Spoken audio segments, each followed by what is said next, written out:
Ako, ang bago ninyong boss. The new Netflix Chica!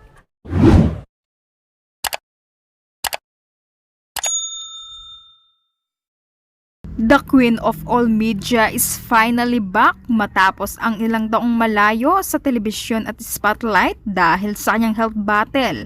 Muling nasilayan ng publiko si Kris Aquino sa screen at parang walang nagbago sa kanyang husay.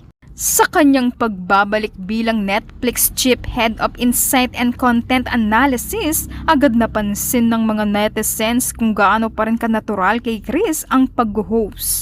Wala pa ding kupas ang isang Kris Aquino, nandoon pa rin ang kanyang confidence, mabilis na banat, timing, energy at kakaibang paraan ng pakikipag-usap na ilang taon ding hinintay at labis na namimiss ng kanyang mga tagahanga. Yes?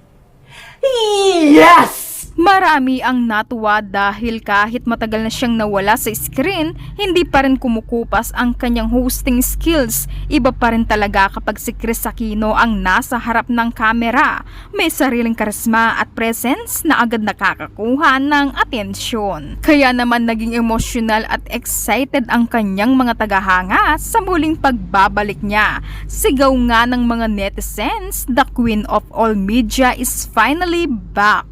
Nagbabalik na ang isang Kris Aquino. What's your name? Earl John po. Earl John.